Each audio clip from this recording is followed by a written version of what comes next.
and off without it making a noise.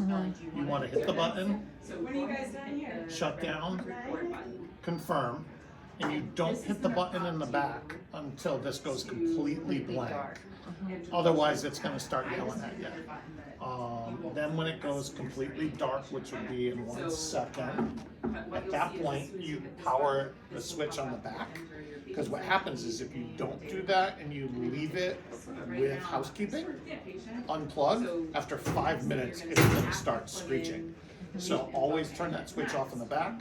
When you're ready to plug it back in or to bring it bed to bed, you hit that switch on. So turn it off, and then you unplug, and you do your thing. Yep, then you bring it to the new spot, put the switch back towards you, hit the button, you hear a beep and you see it light up, and now it's going to go through its cycle. One of the main things I was asked to review was just some best practices for accessing the baby. So, like we talked about a second ago, the hood shouldn't be popped except if it's for an emergent situation as a last resort, or something purposeful like when you're admitting the baby, when you're doing a bath, when you're changing lines and you really need that access based on your guys' policy. When you open the porthole doors, you do not have an automatic air curtain because there's no sensor letting the bed know that you need to do that. I'm just waiting for this. I gotta show you something on the screen. So in this case, when it comes back on and you're moving a baby from space to space, you always want to hit current, and that's going to put it exactly in the mode you were in, at the air temperature or skin temperature you were setting it to, and it'll save all your historical data.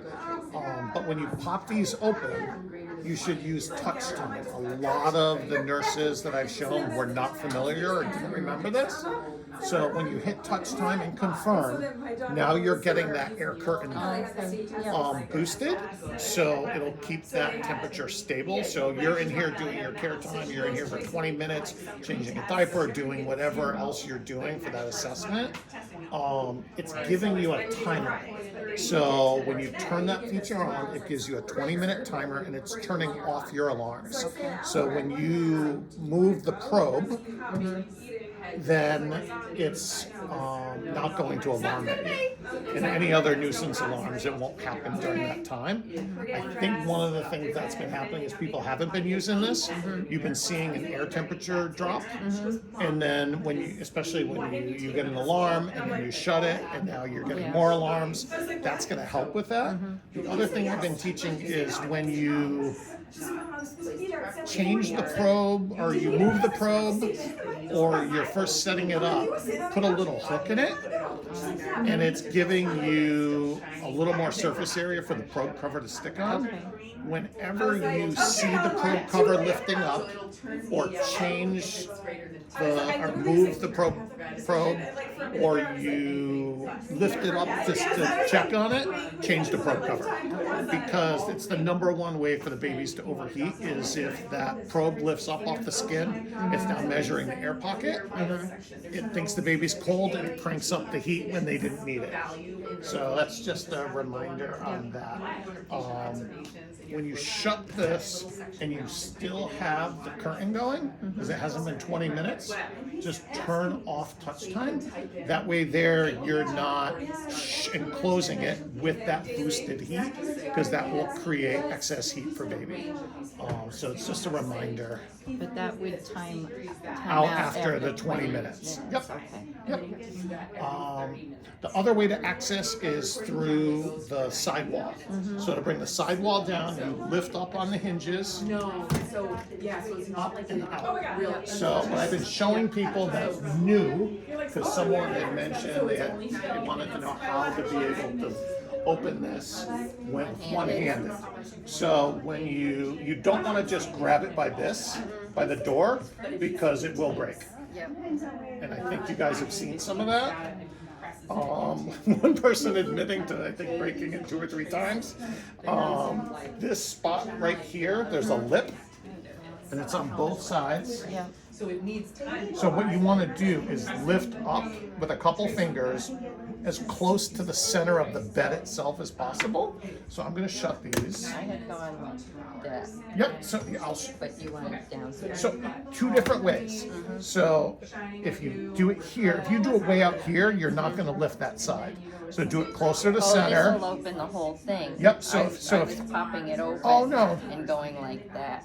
I mean, you can do that, but this will just lift up and Okay, out. okay. The other way is right from the center here, and it's lifting up and out. Okay. You may, for shorter nurses, lower the bed a little bit so then you have more leverage lifting up, and that'll Say make it that's easier. new? Not many people have known how to do that. So I've been sharing that as a best practice. That's a big assist. Yeah. Something that's new, and again, it's what we've talked about so far are just total best practices and how you should be using the bed. This is something that you may want to consider. And we reviewed with one of the neonatologists 2 weeks ago, and she liked the idea. When you do your initial assessments, line changes, baths, intubating a baby, you're dropping all of the walls. And what's happening is this heat is coming down, hitting baby, and washing off. So especially on those smaller babies with the initial assessments or baths, where you're getting that evaporative heat loss as well, if you keep these walls all up, you have the ability, and this is unique with the BabyLeo, to raise this entire platform that baby's on up to the level of an open rubber. These sidewalls were designed to be curved and comfortable. If you now lower the entire bed a little bit, get it at a working height for you, now the heat comes down and it stays here. Also, if someone walks by, you don't get that draft, which is really going to create even more rapid heat loss for the baby. So, and now it's comfortable. So, I think this could be a best practice for you guys, but that's going to be a decision of the clinical team. But it gives you a way, especially for those littler ones, to really reduce that roller coaster of getting cool and warming up and getting cool. Understand. Yeah. Also, when you're raised up like this, and we'll say closed, if you accidentally feed the bed with milk or something else falls or spills underneath, Get under. if you open the x-ray tray door and bring the sidewall down, you now have that access to clean it up. So when you talk about infection prevention, when you get, I've seen what the underneath looks like after a week. There can be a lot. So this gives you access if you need it to clean that space. I'm going to bring the bed down now, and then when you do x-rays, you're able to, when it's in a fully down position, flat, that's when you can use that drawer for an x-ray tray. I wonder if maybe in preparing a bed to receive a delivery, maybe you would have the certainly mattress could. elevated so it's already in that position. And maybe if anything, the doctor would drop this in to intubate, but the rest of us can work over. I mean, I've seen places, again, with micro-preemies, where you have a heated mattress, and you are keeping this on more to keep that evaporative heat in, but I mean, they're using a lot of techniques on those 22, 23 weekers to keep them warm. But again, keeping those sidewalls up and raising the mattress, it just offers that support for them. So one of the other things we wanted to talk about was kangaroo mode. I don't know if that's something you've utilized. When you put it in kangaroo mode, you touch it and confirm before you do anything with the bed. Don't drop the sidewalls down, pop the top, then put it, because it's locking in the air temperature that was current when you put it into that mode. So now, especially if you started in skin mode, you would normally manually put it in air mode and dial in the temperature. This is locking that in for you. You then unplug the probe, and the probe goes with baby, so you leave it attached. It'll give you one alarm. You acknowledge it, confirm, and you shouldn't be getting any other alarms. I've heard of a bunch of different scenarios where you're seeing air temperature alarms. One of them, I'm going to go out of this. One I think is being triggered by when baby is having the skin to skin with mom and dad. They're not using kangaroo mode. They're popping the top, they're leaving the top open. That could either make it, when you shut it, too cool or too warm, depending on what was happening. And then they put baby back in, and air temp's high, because, and I'll go over it in a second. Now baby starts to get warm because the air temp is warmer than they needed, especially if that baby was at 28, 29 to start off for air temperature needs. And now you're getting a high baby temperature, you're getting a high air temp by 3 or 4 degrees. It has a the way your beds are defaulted, if you are open and you go to alarms, your deviation for air temperature is 1.5 degrees high, 1.5 degrees low. It will alarm, and you can silence it, but it's only for 5 to 15 minutes, and it will alarm forever until it gets back to temperature. I'll tell you something afterwards. I'm not going to put this into that, but remind me on this afterwards. This is also where you can look at alarm history. So when you come on your shift and you have the baby for the first time in a week or for the 3rd day in a row, you can see what's been happening leading up to you taking over that baby. When you pop the top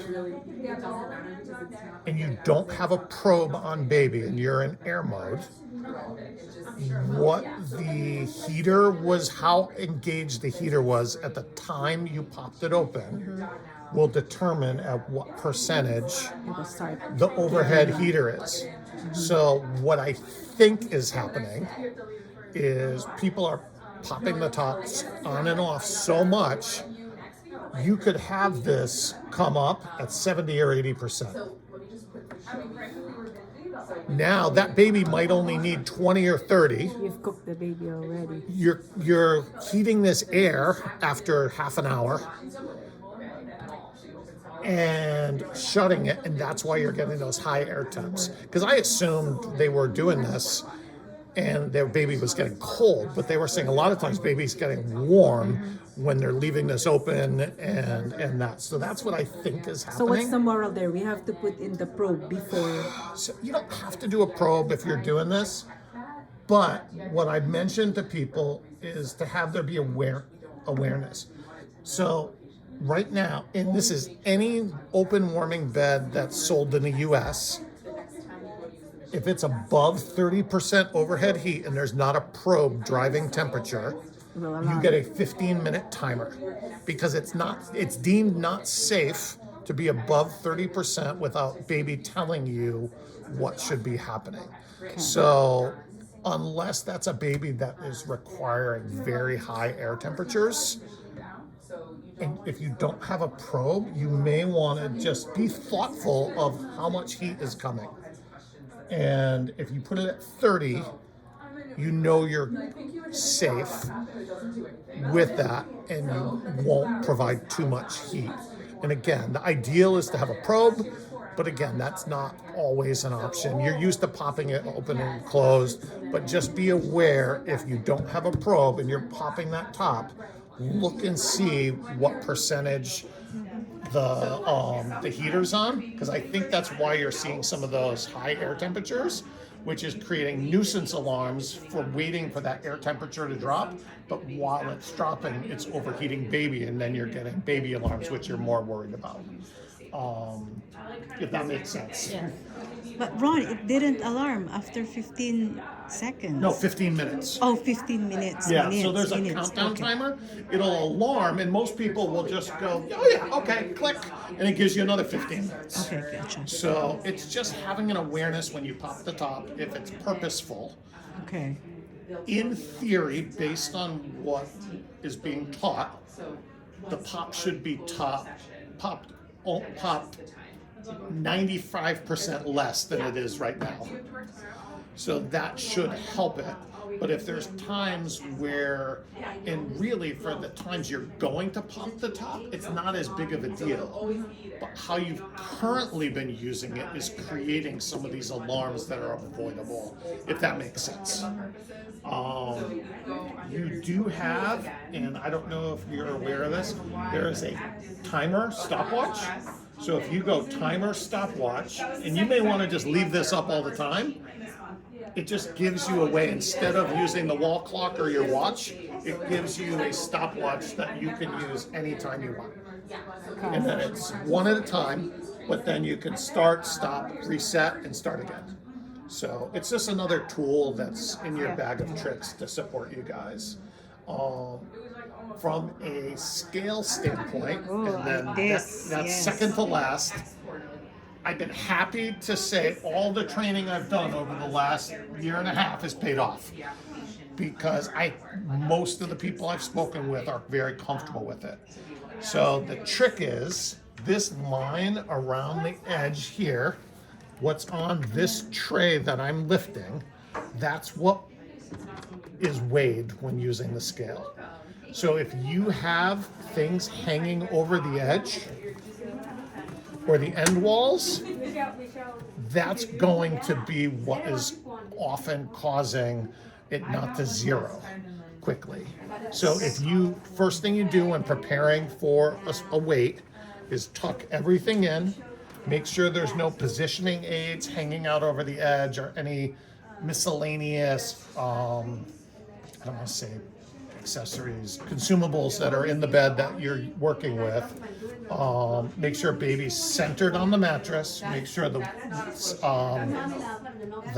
mattress is level, and make sure your lines aren't hanging down. So a lot of times the upper grommets work well, but when you do a weight, you hit scale, weigh patient, it's going to take 3 or 4 seconds to zero, and it's going to tell you.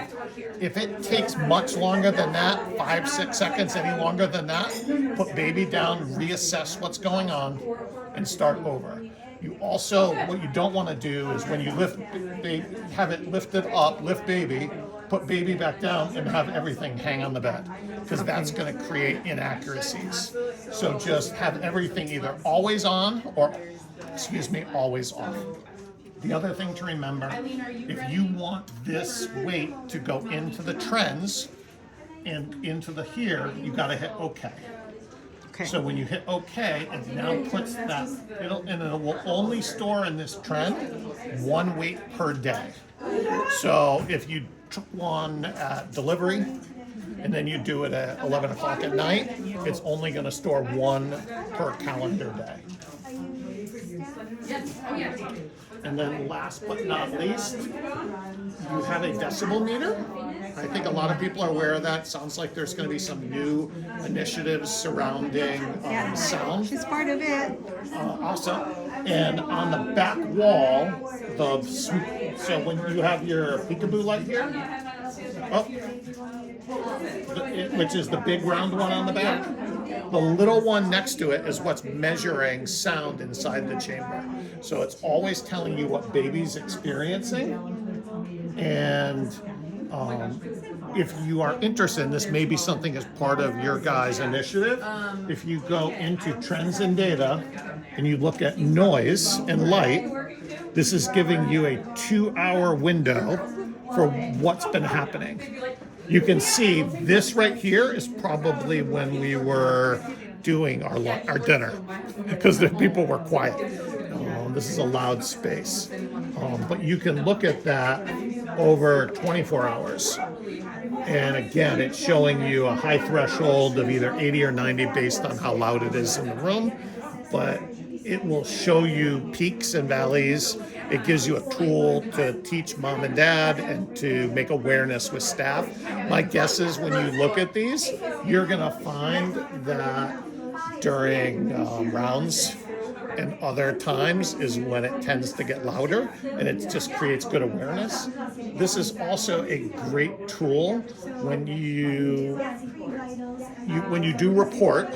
You're finding out what's been happening from the nurse. But if you want to look back and say there's been some temperature discrepancies,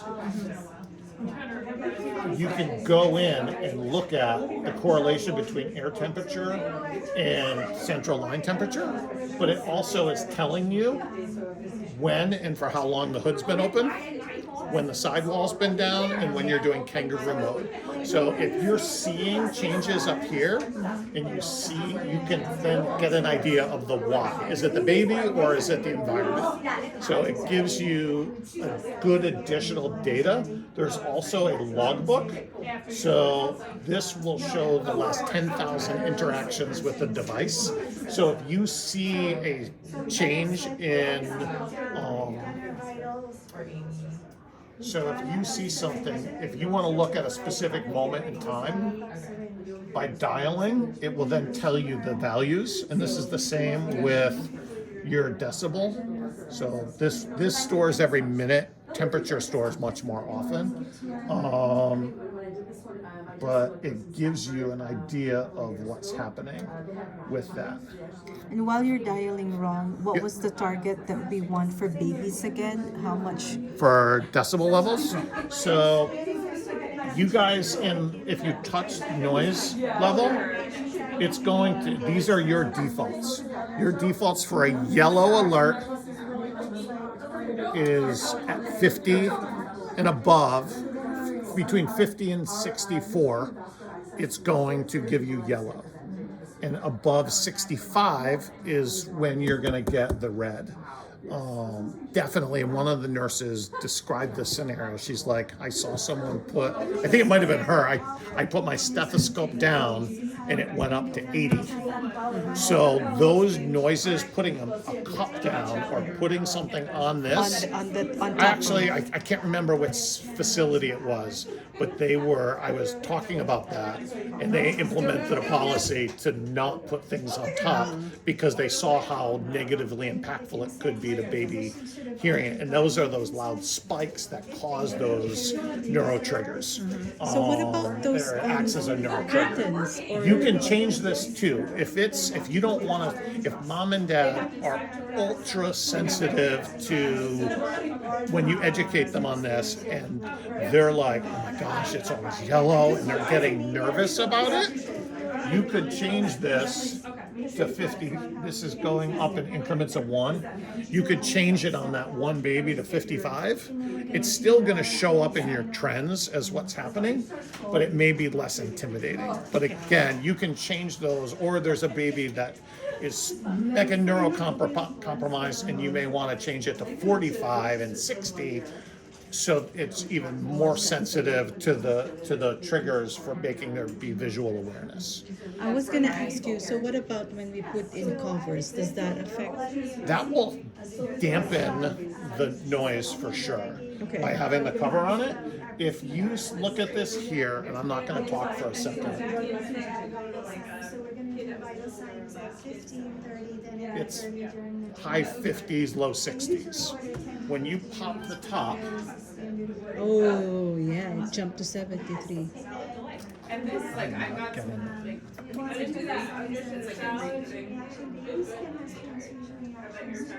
it's generally a 10 plus decibel increase, and the louder it is, the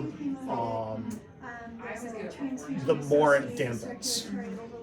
So it'll definitely dampen some of the spikes, but in a moderately quiet area, you're gonna see around a 10 decibel reduction through the plexi. And as it gets louder, you'll see even more dampening by keeping it closed.